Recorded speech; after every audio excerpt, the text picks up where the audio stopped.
And thank you so much. It's so odd to like sit here and like hear your bios and stuff. Even though I wrote that thing, it's still a weird thing to sit and to listen to. But it's an honor to be here with you all today. To be asked to talk is truly humbling, and I come to this space with a deep sense of gratitude and appreciation. I want to begin by thanking Dr. Sauceda, the COSIAL Executive Board and team, and all of you for giving of one of your most valuable resources right now, your time to be here today. We are all time oppressed. We don't have enough of it.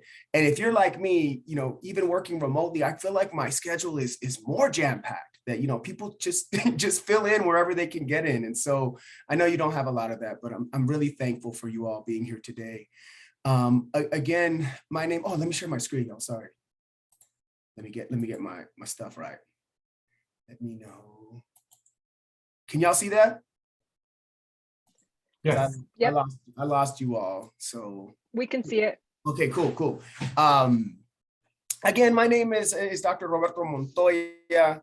I use he, him, eleo pronouns, and as was mentioned, I am a proud child of Nuevo Mexico, and come here today honoring my ancestors from northern New Mexico and the Pascuayaqui people of the Southwest. And it's an honor to be here in dialogue with you all, talking about our gente and the educational advancement of Latinx, Latinx, Latina, Latino students. And I specifically use the word dialogue because I define dialogue as the process, in the same way that Paulo Freire does, as the process of thinking together. Now, this is inextricably different than communicating or being talked at. And I assure you that I get communicated to, retold, quite a bit by my wife and partner. I have a list of being told of things I have to do this weekend. But nevertheless, I want us to think together. And there'll be time for us, as was mentioned in the chat, put those things in the chat, and there'll be time after the presentation and after I talk for us to be in dialogue and talk to one another. But with that said, I want you all to know that even though, and when you hear, talking about like 20 years, like I've been in the professional space for 20 years, I feel hella old. And even though I've dedicated my life's work and research to inclusion, equity, and justice, that I come to this work with a deep sense of humility and grace, knowing I don't know everything, and that's okay, but I'm about doing the work. And really quick, I want, as such, in talking about humility and grace, I want to, again, look to indigenous epistemologies or ways of knowing to guide my time with you all today. And to the familia here that comes out of ethnic and Chicana studies, you've probably seen this before. In Lakesh, it is a Mayan precept, and these particular words come from a poem entitled Pensamiento Serpentino by Luis Valdez. And I want to share it today with you to frame my time and my intention with you all today. And so I'll read it. Tú eres mi otro yo, you are my other me. Si te hago daño a ti, if I do harm to you, me hago daño a mí mismo. I do harm to myself. Si te amo respeto, if I love and respect you, me amo y respeto yo. I love and respect myself. Our work in our communities and with our students must imbue reciprocity and symbiosis. Again, I don't have truth with the capital T, but I'm about the journey to finding better ways to serve our students and our communities and to dismantle those policies, practices, procedures, and legislation that continue to erode at our collective dignity and humanity. And y'all, let's keep it real. What we've been doing isn't working, right?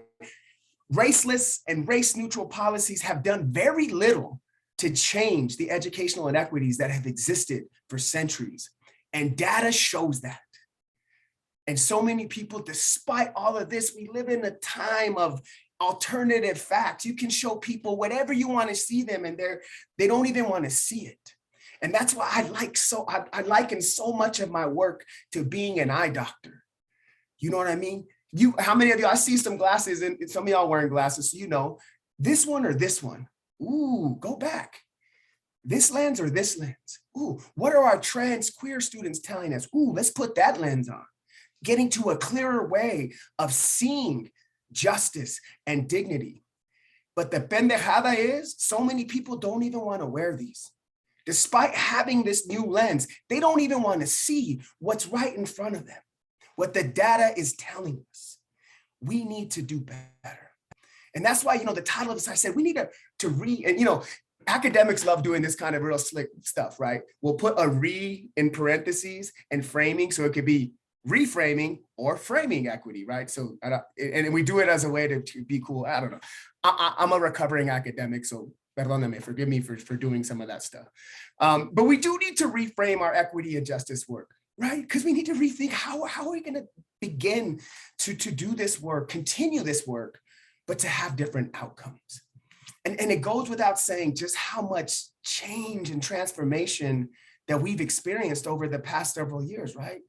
I mean, because of the pandemic and the continued movement for racial justice, our society has changed fundamentally in every way, and even the resistance to our work, which has always been there, is potent, it's insidious, and it's pervasive, and we as educators, leaders, and public servants have to courageously meet these tectonic shifts and this ridiculous resistance that we're experiencing. Now, I've been honored to work with hundreds of state and local jurisdictions and agencies and educational leaders across all levels of our education system, helping, to center equity and racial justice with the goal of undoing those centuries of inequity and to better serve our people. And in doing this work with committed public servants, elected officials, administrators, educators, familias, community leaders, elders, for me and my work. And these are people across every race, ethnic, geographic location, gender, non-gender conforming folks. In doing that work and using the only bit of advice, and I'm going to talk about my mom here in a little while. And my mom is this amazing, beautiful, or I should say was, she's still here with me, so I do talk about her in the present tense, but this amazing little Mexicana woman who the only advice she gave me when I went to college as an undergrad, she said, "Mijo, use your ears proportional to your mouth and you'll do well, because you talk as a defense mechanism." And so the bit of advice she's using me, like listen twice as much as you talk. And in doing this work with so many people, that's what I've been trying to do. And my mom, she actually have a picture of her right here. I'll actually show you all, because she looked like the lady who killed Selena. Can you see her right there? And she used to get so pissed when I'd say that. She's like, "I don't look like that. I'm beautiful." And I was like, "How could you kill a Tejana legend, Mom?" Anyway, I digress. But my mom, that's a bit of advice. She grabbed me by my head and said that. So in doing this work, I've been trying to use my ears proportional to my mouth. And three very distinct insights have revealed themselves to me. And whilst they may seem straightforward and simplistic, but they're anything but that. And they prove to be very difficult in application. And so I'm going to share them with you really quick. And I'll spend time unpacking each of these and how they have come to guide the way that I work with folks in doing transformational and demanding and really important, vital work in these times. One, when working with students and communities, we must be less prescriptive and more responsive. Coming out of teacher education, looking at responsive pedagogies, we still struggle though of just prescribing what needs to be done without involving those who are most disproportionately impacted by whatever it is that we're trying to solve early, often, and a part of what that resolution is going to be. We do a little bit of it, but I don't think we're not doing it enough. Two, we cannot wish inequity. We must boldly work it in. So many people just rely on, nice people, a lot of white folks I work with, think that niceness is enough, that injustice will go away with the youth. How many of you have heard that?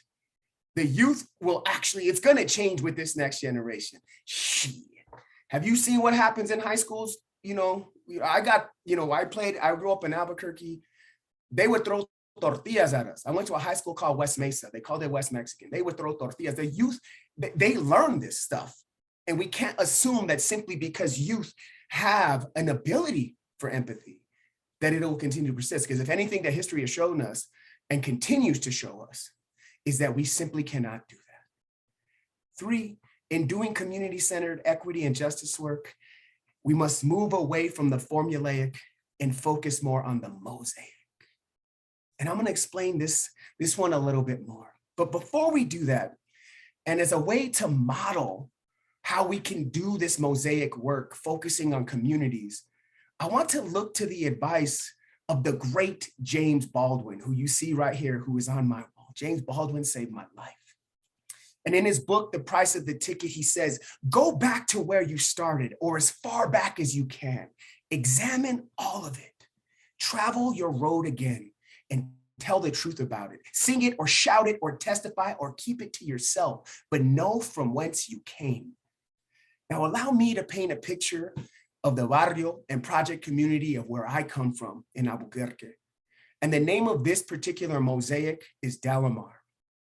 And I'm sharing it to ground us in community. Yes, that little chamaco there is me. I had one of the most terrible supercuts, bowl haircuts right there. But if you take a really good look, my mom, who was a wizard with the iron, I made a picture. How many of y'all remember iron-on? Like, iron-oning was like a thing back in the day. And apparently I must have an assignment to talk about a superhero. So I drew some sort of Superman that was me, and it says me. So I've always had a pretty high sense of myself, even from when I was little. But that's me. And then on the right of the picture, that is the project housing community where I grew up, Dalamar. And I want to share a mosaic, a testimonio, a counter narrative with you around where I grew up. And it goes like this. As I sit on this bench, I cannot help but think of all the experiences I've had at this park, in this housing project community, and in this barrio. Dalamar, even saying the name invokes palpable memories of childhood. Dalamar, a nondescript park tucked between 4th and 2nd Street, located in the North Valley of Albuquerque, New Mexico, was and is nothing special. Just another park waiting for the trickle down that was promised by Reaganomics. It's been 35 years since I've been back. And as I stroll through this park, a park that once felt endless, I feel like a fantasma, a remnant of days gone by. I wonder, does she even remember me?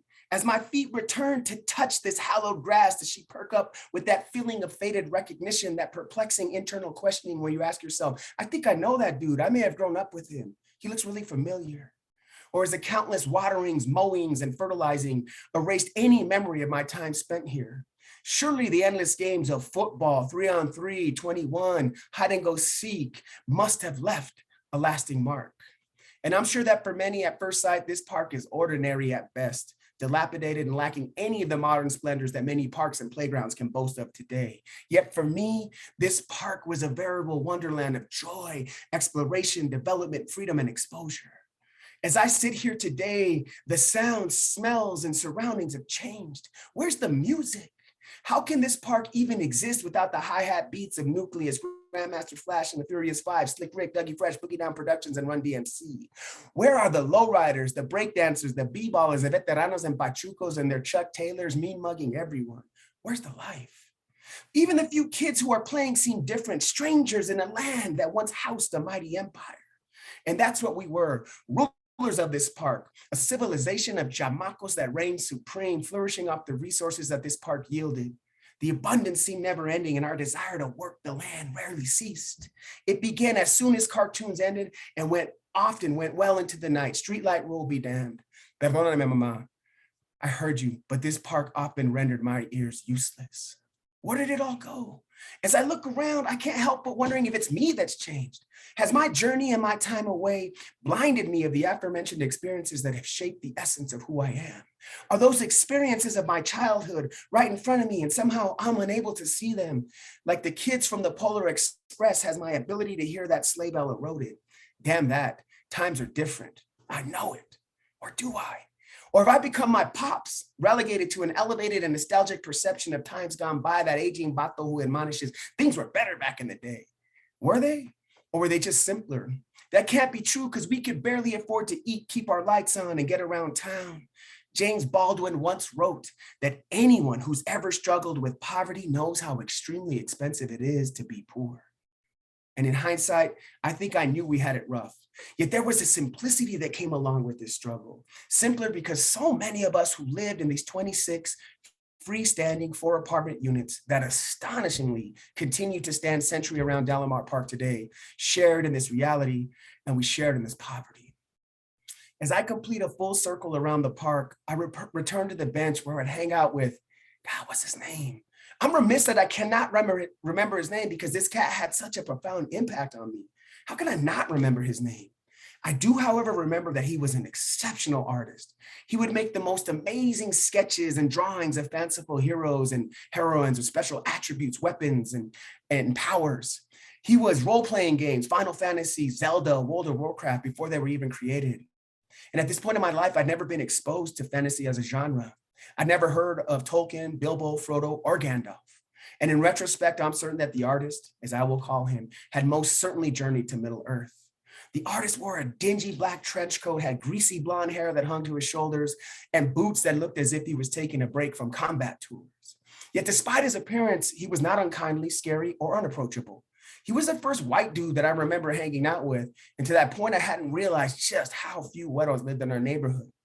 Nevertheless, he was always very gregarious and inquisitive. He would share his art and ask questions about his work, his ideas, and ways to improve his characters. He would disappear for weeks at a time and come back with new sketches. He would even model some of the characters after some of us kids at the park. He'd say, "This one's like you, short, strong, and fast despite his size." And I'm fast, y'all. Although he never played sports with us, he was perceptive and his sketches and our likeness were masterful. It made me feel like I was one of the heroes on the pages of his sketchbook and that I could take on any foe or villain. And for my sister and I, he had ignited a lifelong love affair with everything fantasy. He was the reason I searched in that mess I call the closet for the Chronicles of Narnia book set that my abuelos bought me one Christmas. I was pissed when I opened that gift, not only because it was books, and at the time I was not a reader and books are the ultimate Christmas buzzkill, but also because the box that it was wrapped in looked exactly like the Nintendo game system that I so desperately wanted that year. However, after reading The Lion, the Witch, and the Wardrobe, my imagination was never the same. To this day, I still reach towards the back of any closet, hoping that my fingers feel that marvelous sting of cold air and that I can walk through and see that magnificent lamppost. Simply stated, the artist and his imagination enabled me to find mine. Prior to losing myself in his made-up worlds on this park bench, all I wanted to do was play sports. Now I wanted to consume everything fantasy, even in book form. He even gave us some of his sketches, and sadly, my sister and I lost them in the many moves after leaving Dalamar as we entered the crushing carousel that is Section 8 housing. I have no doubt, or shall I say, I hope that he works for some software or gaming company creating role-playing games. And I often fantasize that I played one of his games and that one of the characters is actually based upon me and his time at this park on this bench. Regardless, his impact on me was as important as anyone that I can remember. And I think of him often. Maya Angelou once said that if one is lucky, a solitary fantasy can totally transform 1 million realities. His art, his gift, and his generosity has enabled me to transform myself to countless realities, which I now know helps me deal with mine own. Thank you all for listening to that with me. It means a lot to me. And I read this story sometimes and it still gets me because, and the reason that I share this testimonio and mosaic and paint this picture of where I grew up is to animate and to bring to life where I come from and heed the advice of James Baldwin, but also to challenge the deficit notions of the communities that we come from, you know, that are divested from and that are racialized. Dalamar was a very dangerous place, but it was also a place of beauty, of love, of joy, familia, and community. And so for me, it's just so important for us to push back on the narratives that are tattooed on our communities by folks who have never spent real time in those communities. And so what I'd like to do now, unfortunately, when I'm sharing my screen, I can't see the Zoom for some reason. But I want to put us into some groups if we can, like groups of like 3 to 4. And I know some of us introduced ourselves in the other groups that we're in, but I'd like for us to quickly introduce yourself and your pronouns, and maybe take 2 to 3 sentences to animate where you come from. Because I want to honor your communities. I want you to have a chance to talk about the beauty, the brilliance of your own communities. And maybe, I don't know who can maybe create the groups, because I can't see it. I'm so sorry.